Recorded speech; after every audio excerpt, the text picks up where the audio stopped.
Hey guys, it's the WalterFootball.com After Dark show for January 14, 2024. Going to be doing Saturday notes for the Week 19 NFL picks against the spread. That's the first round of the playoffs. Going to briefly recap the Saturday games and going in. I'm going to discuss what I have down on the site for the four games still remaining in the first round of the playoffs. I have not done player props for them yet, but I'll like kind of discuss what I'm thinking, and then I'm going to have player pops posted after the show, which I kind of wanted to do during the game, during the second the Chiefs Dolphins game. But my son's actually sick, so he had to go to bed. He actually went to bed late because he had a late nap and stuff like that. And then I kind of passed out for a bunch of the third quarter, and so I had to play catch up. So that's why I'm a little bit delayed here, but we'll get the props going eventually. So going to get into that. Please hit like, subscribe, comment below, share this video, visit the link in the description for the merch store. All that would mean a lot to us. If you really want to help support the show, please hit subscribe because we're 73 shy of 4,000 subs. We want to get there by the Super Bowl, and I don't want to beg on Twitter, so please don't make me beg. Please hit subscribe. Also, we have super chats. I've mentioned this a few times. We get like almost no money through YouTube ads. Like it's pretty bleak. So any super chat help would be really appreciated. I'll stop what I'm doing and kind of read what you wrote. And we had some great super chats on Thursday night. Alan Stafford gave us a $10 super chats, and Bagley gave us $6. So really appreciated that from you guys. So gonna get into this. Congrats if you had the Texans and the Chiefs, both home teams covered on Saturday. This Browns-Texans game looked like it was going to be a shootout. It was 14-10 Browns, and then the Texans scored a quick touchdown with Brevin Jordan getting that long touchdown. It's like the only catch he had. It was a 76-yard touchdown. So it was like 17-14 suddenly. It looked like it was going to go back and forth, but Joel Bitonio, one of the best guards in the NFL, he got hurt for the Browns, and the Browns didn't score a single point after that. Joe Flacco had a ton of pressure in his face in the second half. It really missed Bitonio because they're already without their starting tackles. So losing a third offensive lineman was just too much. And you kind of saw the impact that Will Anderson had for the Texans because he didn't play in that first game where the Browns kind of threw all over the Texans. And I also think that Amari Cooper being banged up hurt them too, because he went nuts in that first game, and it looked like he was going to break Flipper Anderson's record, single game receiving record of 334 yards. They didn't have to throw in the fourth quarter, and he looked so hindered by that injury. I was kind of surprised that it would more wasn't made of it on the injury report, but yeah, he looked pretty limited. So Texans won pretty easily, so congrats if you had them. We had the Chiefs. I didn't bet this game. I didn't bet the side. I bet a few things in this game. I bet the under, which hit. I thought the under looked pretty easy with the heavy winds and Kansas City's offense not really clicking, and Miami, Tua playing in the cold weather for by far the coldest game he's ever played in, because he played in Alabama in college and then now Miami and in the NFL. Plus he's from Hawaii. So it was a pretty brutal game and negative wind chill for the Dolphins and Tua especially. My prop for this game was it's not listed here for some reason. I didn't hold on, I have to reload this. So the prop I had for this game was it was Patrick Mahomes over 25.5 rushing yards, which hit right before halftime. He ran for like a 28-yard gain or something like that. So that by itself took it over. And the reasoning was mobile quarterbacks tend to run more in the playoffs. So I like that. The prop the other game was David Njoku over receiving yards, which also hit in the first half. So it's nice that we didn't have to sweat those out. The parlay didn't hit though. So we had the Mahomes over, which hit. Tyreek Hill under 86.5 receiving yards. I believe that hit as well, if I'm not mistaken. Let me double check that. So he had 62. So that hit as well. And then the only leg that didn't hit was Isaiah Pacheco over 3.5 receptions. He only had one. So kind of surprised by that.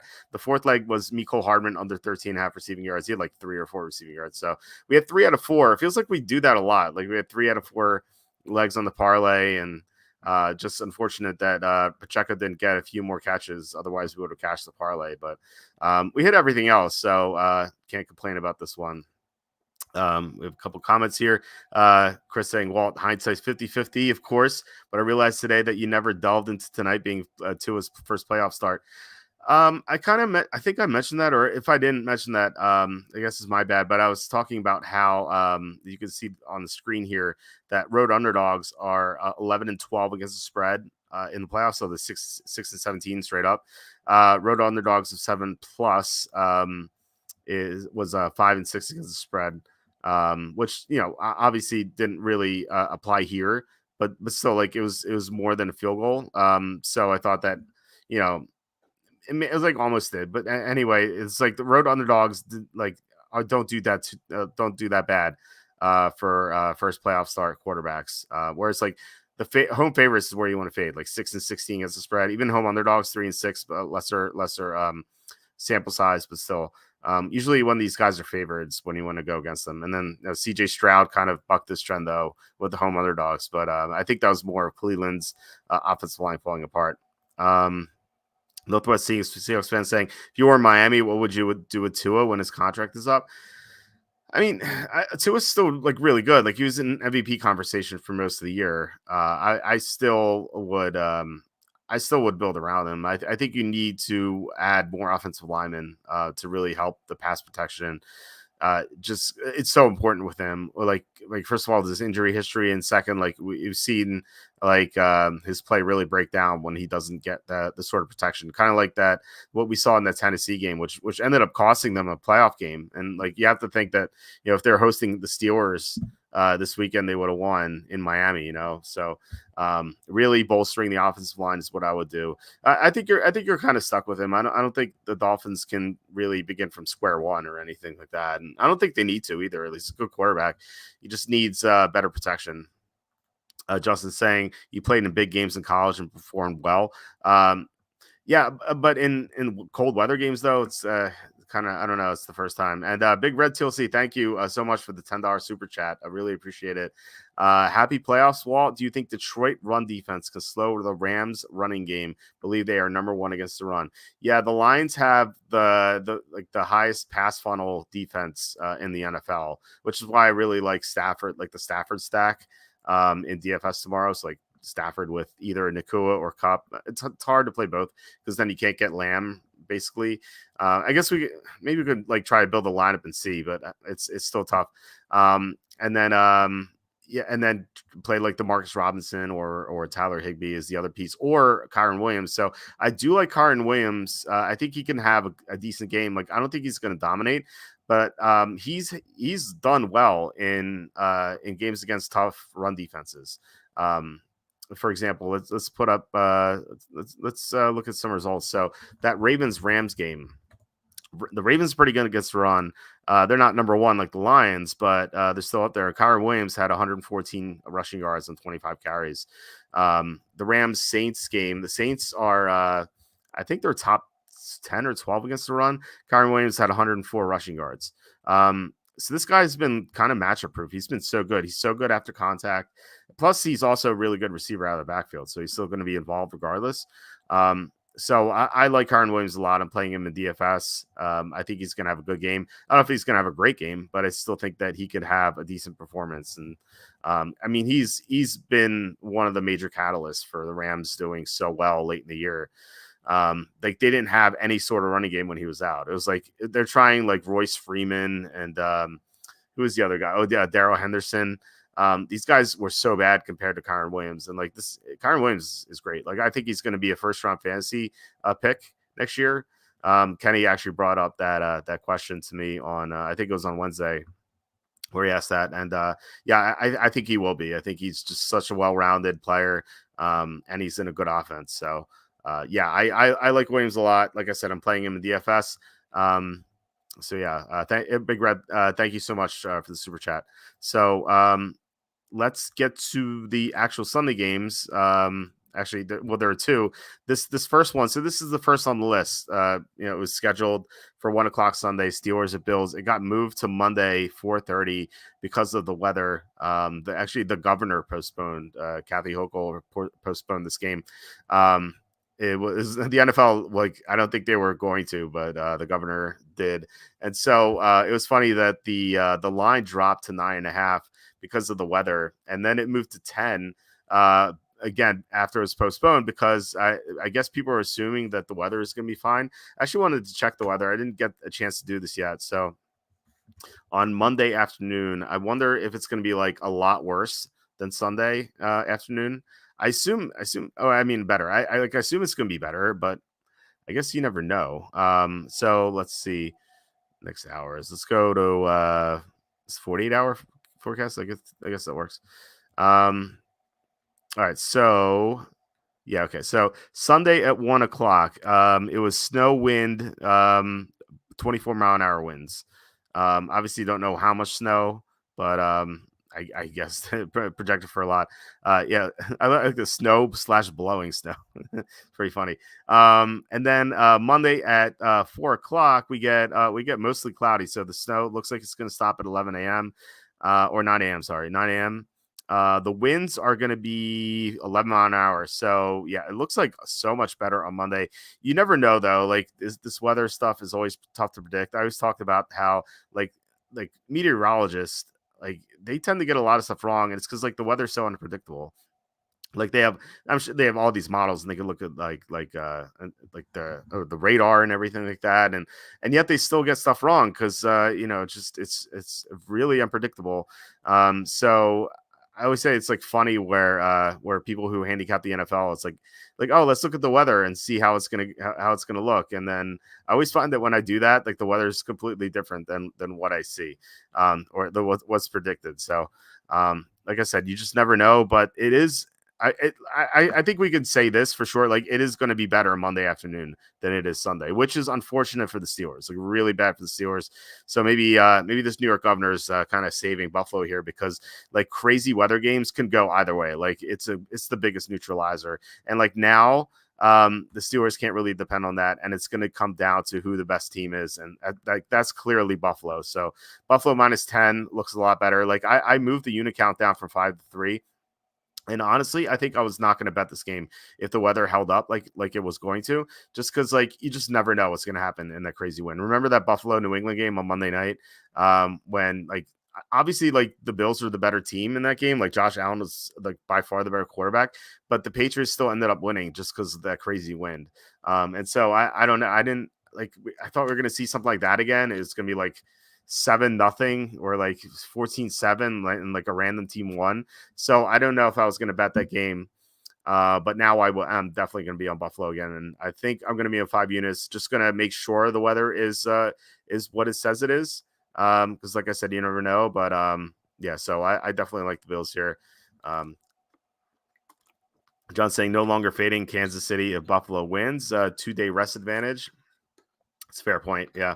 I didn't think about that. So yeah, while like the Bills were given some help here by the postponement for this first game, you're right. The second game is definitely favorable for the Chiefs, and if you give Andy Reid more time than the other coach, that's definitely a benefit. So I like that. It's a good call on your part.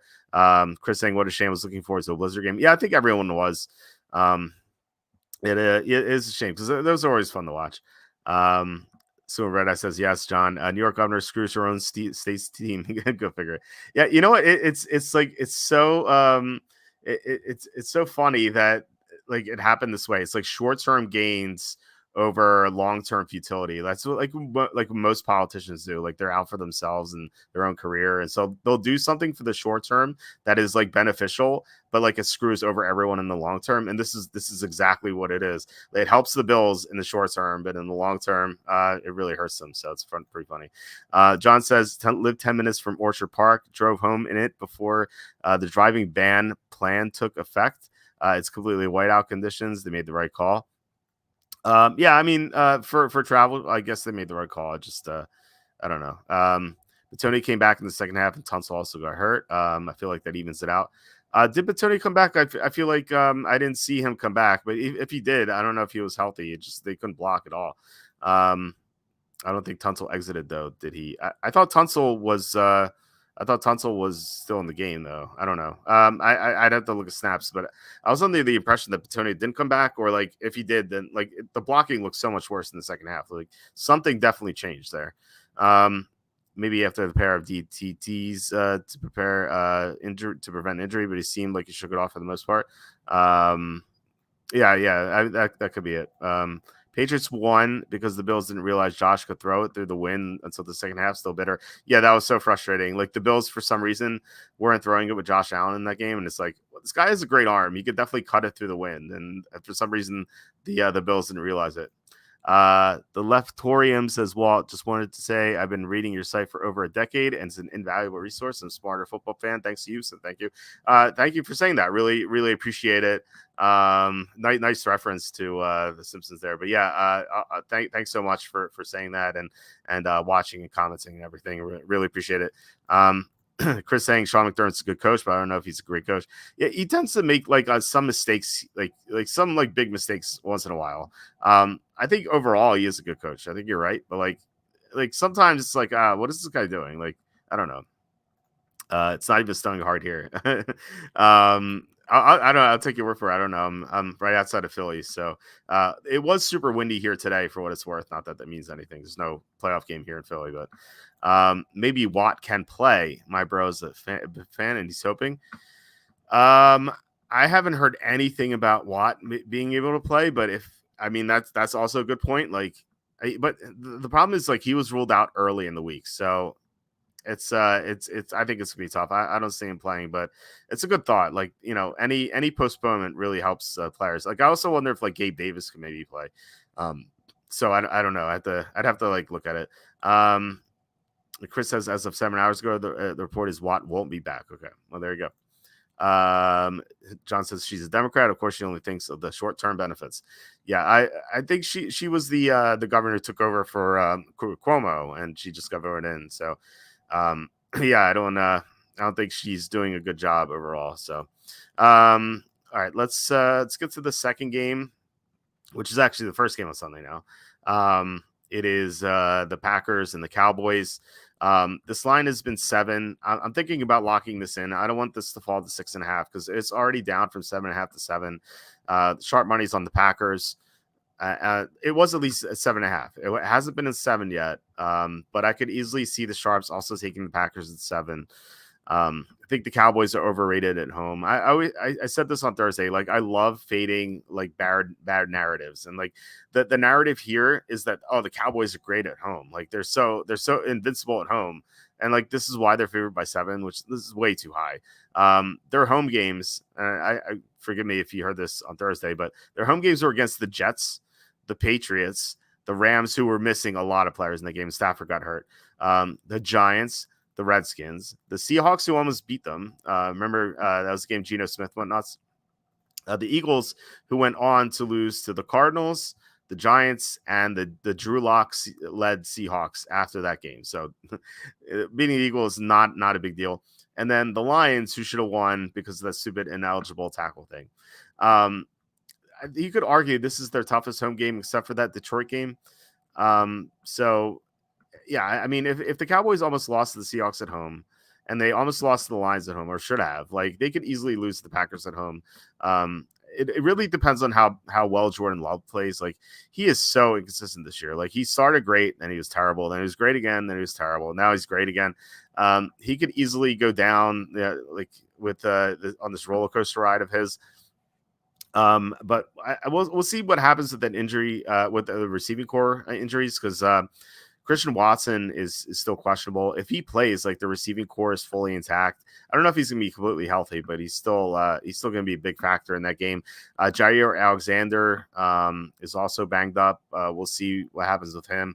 Yeah, just a couple injuries to watch there. So maybe that's like an argument not to lock this in, but I don't know if Watson and Alexander are declared active. I can see that line dropping to 6.5 if it doesn't already. So, like I said, I think I'm going to I think I'm going to lock that in. It's hard to say what my prop is for that game.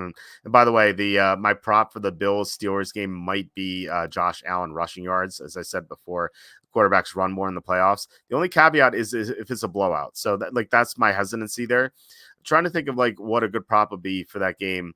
Knowing that the win isn't too bad anymore. And I think I might go Stephon Diggs over receiving yards instead, because the Steelers have been pretty weak to number one receivers, and Diggs finally looked like he was kind of clicking with Josh Allen, except for that one play where Allen missed him deep. I think that Diggs could have a decent game here against the Steelers if the weather's not too bad. And the over-under prop might be a little low because Diggs has struggled recently, and also because of the weather, but the weather is not going to be as bad. I don't even know if there is a over on the prop, to be honest.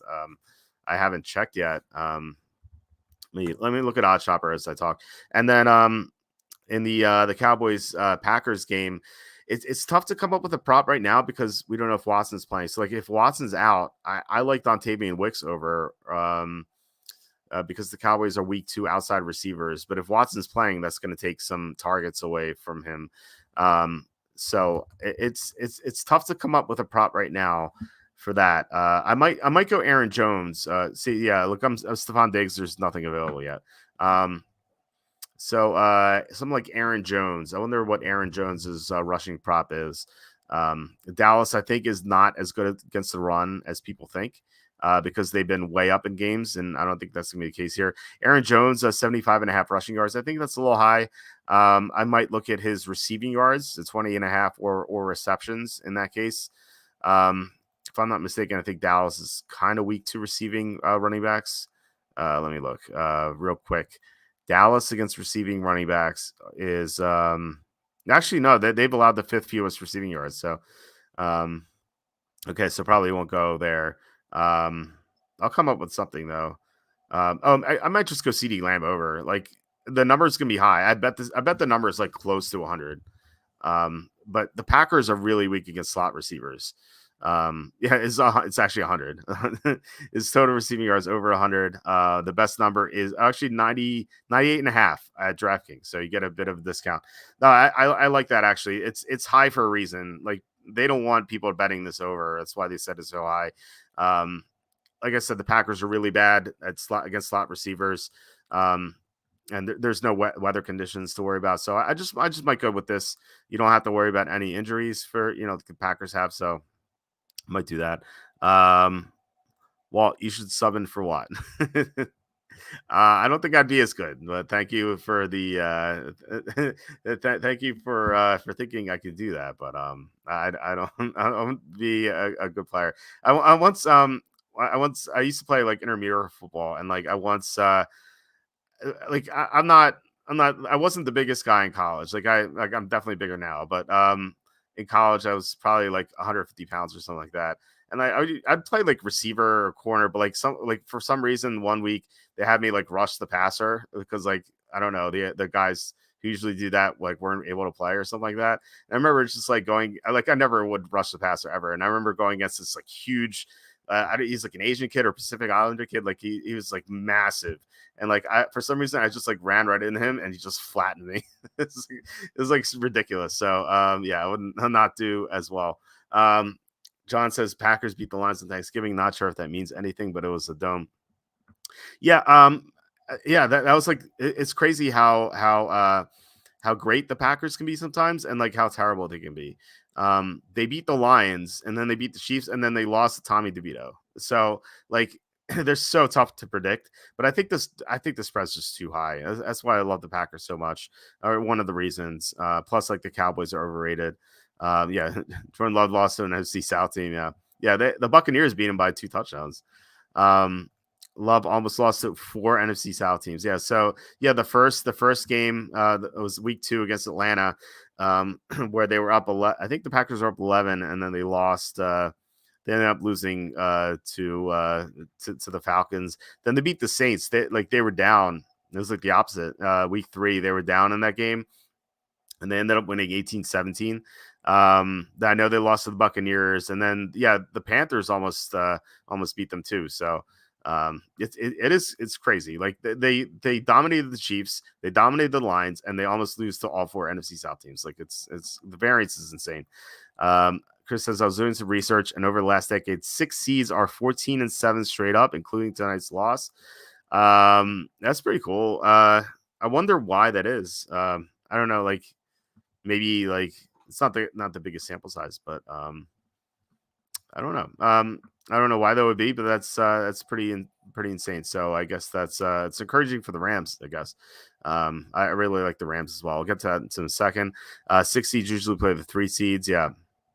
Yeah. So, any idea the Packers pressure rate to get Dak off sync? I'll look that up right now. The pressure rate for the Packers is, let's see, it's the Packers are 6th in pressure rate. Sorry. The top 5 teams in pressure rate above the Packers are Chiefs, Dolphins, Lions, Texans, Jets. Yeah, Packers are 6th. So it's higher than I thought it would be. The Packers blitz a lot too. The Packers blitz at the maybe not insane amount. The Packers blitz at the 10th highest rate in the NFL. So it's not a crazy amount or anything. So I don't know if I'd look into that, but yeah, the Packers do get a lot of pressure on the quarterbacks. Let's see. Okay. 6 seeds in the NFC have won 6 straight wildcard games, with the last 3 seeds to advance being Seattle over the Lions. Yeah, that's kind of crazy. I don't know why they've had so much success. Green Bay's all variants. Cowboys win the game. Well, Cowboys can win the game, but who covers? Who covers the 7? That's what we look for. Where do you find your betting stats from? Are you referring? What are you referring to exactly? I can tell you. But like what you're referring to could be in a million different locations. So, I mean, if you're talking about pressure rate, which I just referenced, it's at profootballreference.com, which is pro-football-reference.com, and they have like all the metrics. It's under like if you go to seasons and then 2023 NFL seasons, they'll have defensive stats, and then they'll have like they'll have teams advanced defense, and so they'll have like all the crazy metrics and whatnot. But there are different sites. So if you have anything specific, let me know. Mentally preparing myself for the Lions loss. I said that on Tuesday, but this is the worst possible matchup for Detroit. Yeah, I think so too. Let's get to this game. So is Rams at the Lions Sunday night game. I'm on the wrong page. Rams at the Lions Sunday night game. Yeah, the Lions are the biggest pass funnel defense remaining in the playoffs. The Rams throw it a lot. They've also been running too with Kyren Williams, but with Stafford throwing to Kupp and Nakua and Demarcus Robinson, Tyler Higbee. This can be pretty challenging for the Lions to cover all these guys. I think it's a really good matchup for them. And then the Rams' weakness defensively is covering tight ends. They've been horrible against tight ends all year. And then Sam Laporta gets hurt in the final week of the season. Now, the one positive for the Lions here is that Sam Laporta was full in practice on Friday. So maybe he plays, but then again, like if he plays, maybe he's not 100%. And these practice reports can be pretty misleading. I've referenced this before, but when Joe Burrow was dealing with that calf injury to start the year, he was practicing fully. So it's kind of bogus sometimes, but there could be some legitimacy to that. So like Laporta was DNP full, which is like pretty rare to see. But hey, if he made a quick recovery and he's able to be close to 100%, that's gonna be pretty huge for the Lions. It's gonna be if they win, I think it's gonna be Laporta doing a lot of damage. So it's pretty encouraging to see that. So as someone who bet the Rams, I was not happy to see that, but I still think this game could go either way. Like I said, I like the Rams a lot. +3. I think like the two most likely results of this game are Lions by 3, Rams by 3. So you get the win and the push with the Rams. And I think the Rams are the better team overall. Like I like the Lions, no doubt, but I think the Rams have been so good in the second half of the year. They're number 1 in metrics. They're the only team in the top 6 in offense and defense. And they're the only team to play the Ravens closely at the end of the year in the final month. The Ravens demolished the 49ers. They crushed the Dolphins. They crushed the Jaguars. The Rams went in the Baltimore and took them to overtime. And that game was decided on a punt return touchdown. So the Rams are really impressive, and like people don't realize it because they're just only 10-7. They have the 6th seed, but since the bye, they're 7-1 with their only loss being to the Ravens. I know they've had some easy games as well, but they've blown out their competition too. Like remember that Arizona game, which they kind of like we took it for granted. It's like, they beat Arizona easily. Of course they did. Like Arizona went on to win in Philly. They almost beat Seattle. They almost beat the Texans. They've had a number of competitive games, but they weren't even close to the Rams. So I think it's pretty telling how good the Rams are. So yeah, I like them +3. As far as props in this game, Lions are weakest to outside receivers, so I'm going to look at Puka Nacua here. I wonder what his stats are. Actually, I wonder what they are in comparison to Cooper Kupp. So Puka Nacua's total receiving yards 76.5, which you can. It's a free preview for OddsShopper. I love this. I love the site. They give, as you can see here, they give you the best odds and everything like that. We should have there might be a link in the description for some sort of promotion. But anyway, so you have but I don't use PointsBet. They'll limit you super quickly. I'm limited on PointsBet. Like I can make like $3 bets. So I pulled my money from there like right away as soon as they did that. So FanDuel, this best number is 76.5 -113. So that I think that looks pretty good. I think he should get that. I do wonder what it is compared to Cooper Kupp. Like if Cooper Kupp's a lot lower, maybe that would be more appealing. Cooper Kupp's 70.5. So yeah, it's a little bit lower. I'd rather have Nacua. I think it's the better matchup. The Rams, the Lions aren't that good against slot receivers, but they are worse against outside receivers. So yeah, I like 69.5. So yeah, I like Nacua better than Kupp. And also like I'm wondering about Laporta. I don't, because he was full in practice. I doubt they have anything for him. Yeah, they only have you can only bet like crazy props like to score 2 touchdowns. Yeah, so like if Laporta plays, I think and he's healthy, like obviously you don't know that. But if Laporta plays, I like his overs because, like I said, the Rams are really bad against tight ends. Okay, let's see. We have some comments here. Sorry, Leftorium says, sorry for not clarifying. Looking for straight up spreads, over, under, etc. Okay, so yeah, I'm gonna rock your world with this website. It's called killersports.com. So just go to let's just go to their main page. So killersports.com. Once you're here, you don't need an account or anything. You just go to NFL, and then you go to SDQL query, and you can basically look anything up. So if you look up, you need to know the syntax, and they have the syntax at the bottom. Like you can learn this like super quickly. It'll take you like an hour or 2 hours at most, but like some of it's like pretty simple. So if you're looking at like I don't know, team equals like Rams, and P on like lowercase p colon is the previous game.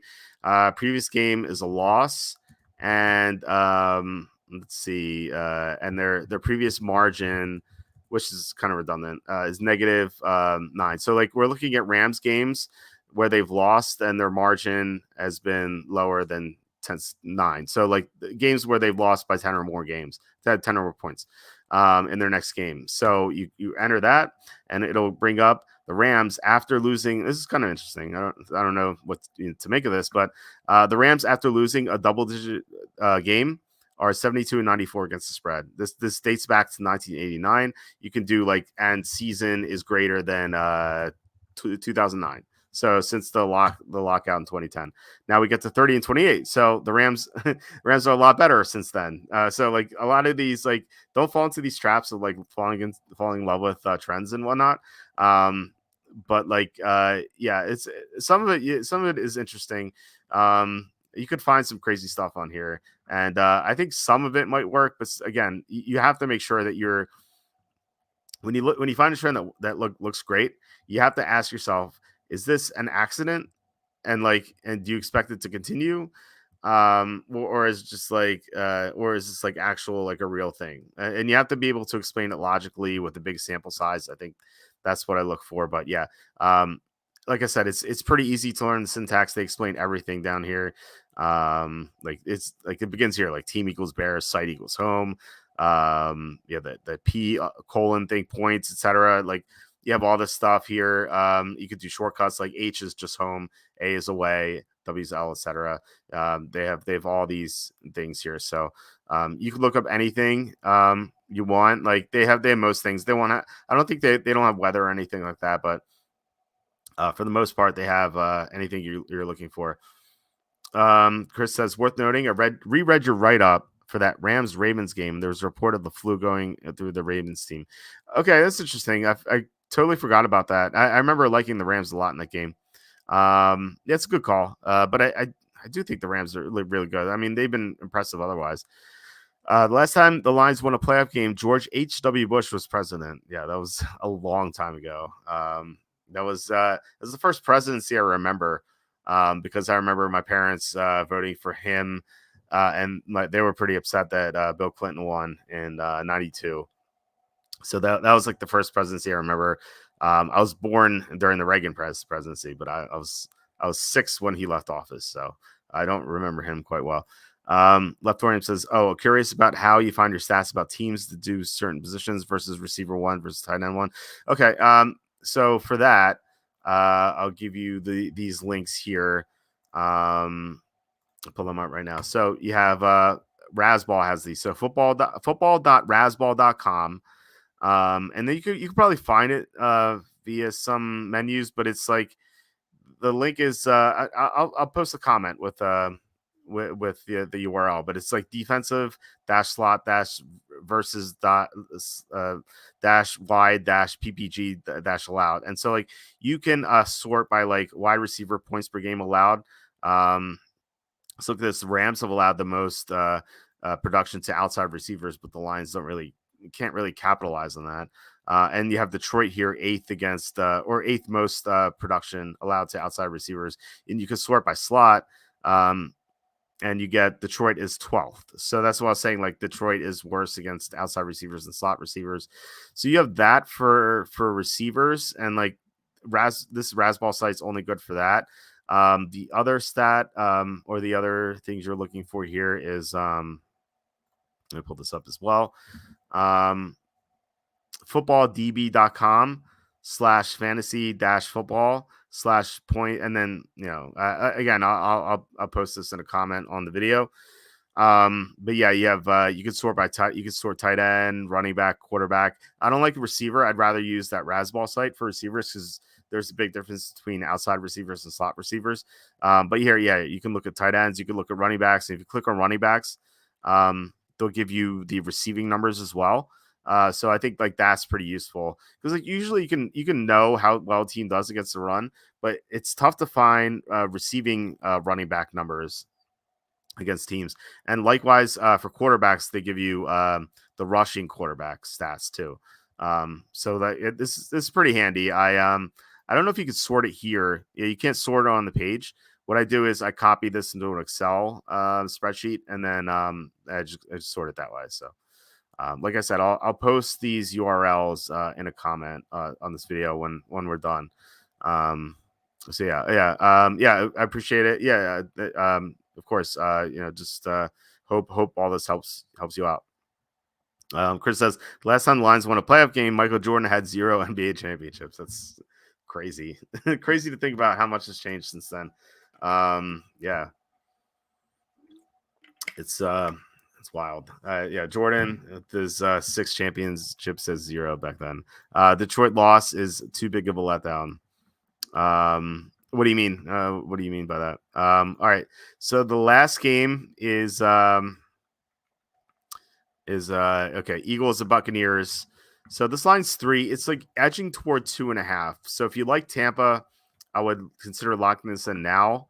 I like the Eagles though. I was on Tampa earlier in the week. Now I'm on the Eagles. A couple of reasons. One, Jalen Hurts practiced fully on Friday and Saturday. Again, not that that means anything, but still, it's better than seeing him limited.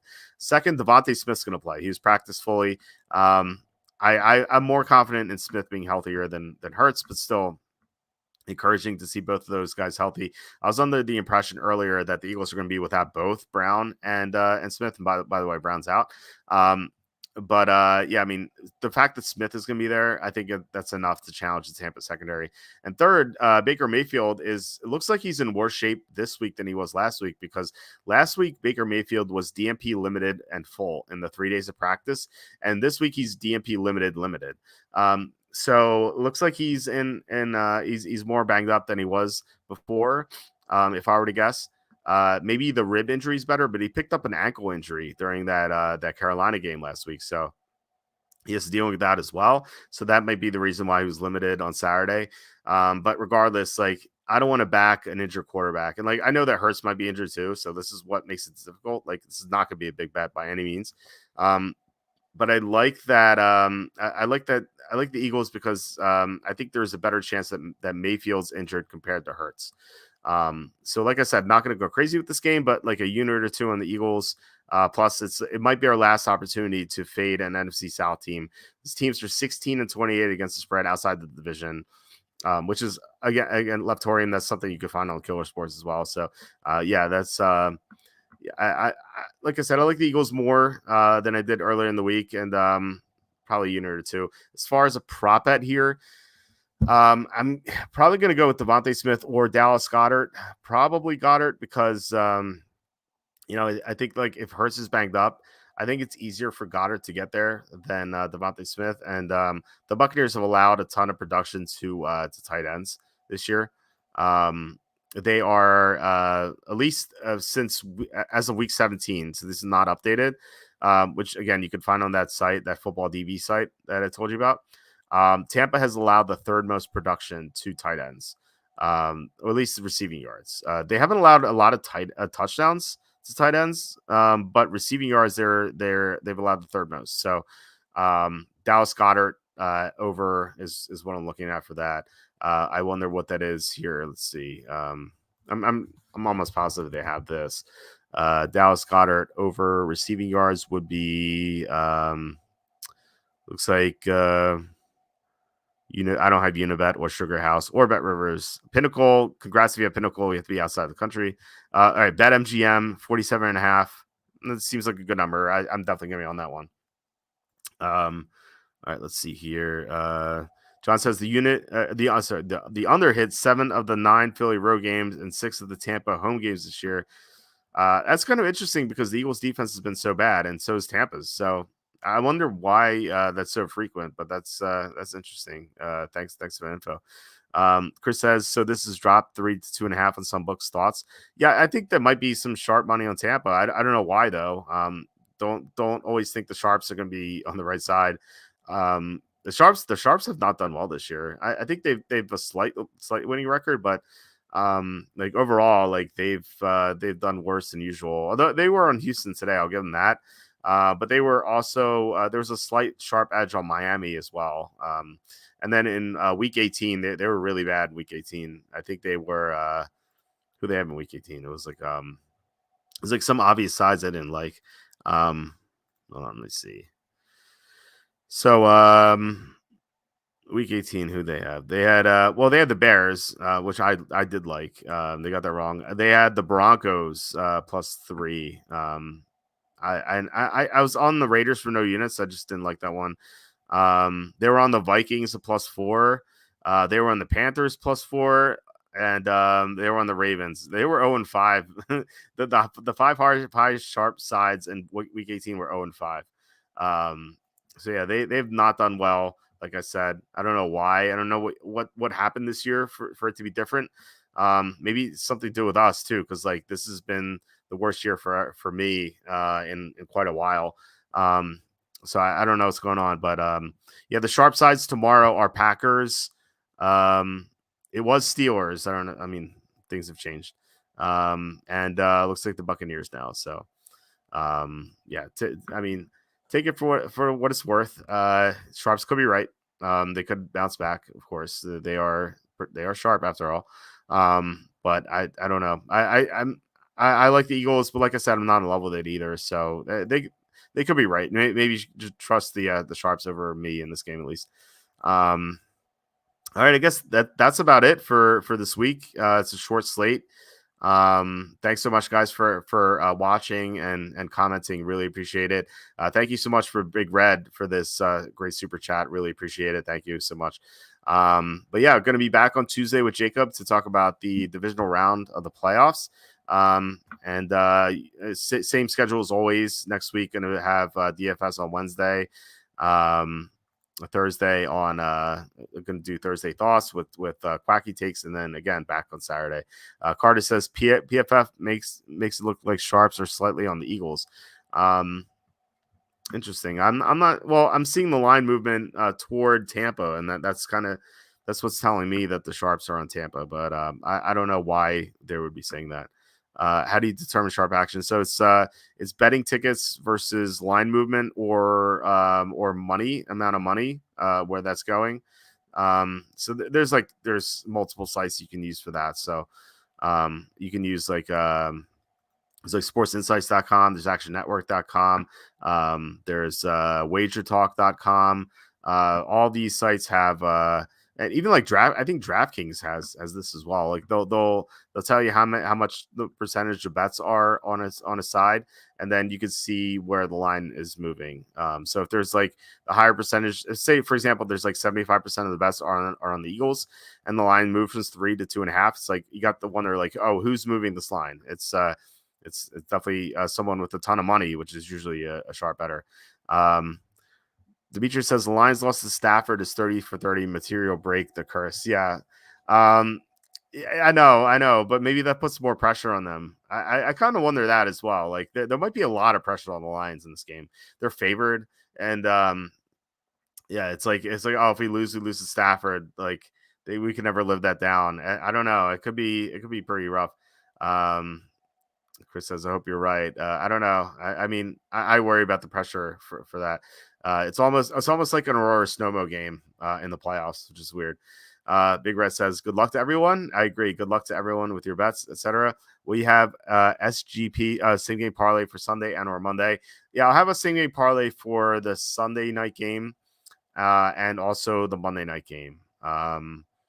Yeah, I'll have those posted. I'll have the props posted. I'm going to work on those after I'm done with this video. So it'll be posted within an hour or 2 hours or so. So look for that. Chris says, go Lions. It's just I've just had decades of conditioning to never trust this team. I hear you. It's pretty rough. But I am rooting for you guys. Like, even though I bet I have bets on both teams in the Super Bowl, but and I'm picking the Rams. But if the Lions win, I'm not going to be too upset. I like what they're doing. I like their guys in the front office. I like the direction of this team. It would be a shame to see them lose in the first round of the playoffs again. So if whoever wins, I'm going to be rooting for them because I like both teams. Don't trust Goff in the playoffs. Yeah, I hear you. I mean, he forgot his own snap count in the Super Bowl, so it's kind of hard to trust him. I agree. Goff does have more playoff wins than Stafford. Interesting. Stafford has the biggest one though. He also put up 3 points in the Super Bowl. Yeah. That was a really frustrating game to watch. That was the game I watched with Charlie Campbell. I told the story on was it Thursday? Where I had this like amazing Chicago deep dish pizza in Atlanta. I was watching with Charlie, and it was like the best pizza ever. And like, if I ever go back to Atlanta, I'm gonna have it. What I don't know what it's called. I should probably find out and give him a shout out. But yeah, I watched the game with Charlie Campbell, and it was like the worst game to watch too, because like nothing was happening in the game. So it's pretty funny. That was no, I watched that game with Charlie. I watched and I watched the it's funny because I watched the Patriots Falcons comeback with Charlie too. Because we were in the Super Bowl, we were at the Super Bowl in Houston too. And like it's funny that you have those two extremes. You have like one of the craziest comebacks ever in Super Bowl history. And then you have that really dud game with the Patriots and Rams. Which is kind of like, it's funny because like that that Patriots Falcons game was a bad game for like 3 quarters. It was like nothing was happening. Like it looked like a blowout. And that Patriots Rams game was close for a while. So you'd think that the Patriots Rams game would be more interesting, but you obviously have better memories from the Patriots Falcons game. So anyway, thanks so much, guys, for watching and commenting. Please hit like, subscribe, comment below, share this video. All that mean a lot. I'll post those links if anyone else is interested. Those research links, I'll post them in a comment on the video. And yeah, once again, thanks so much. And I'll talk to you on Tuesday.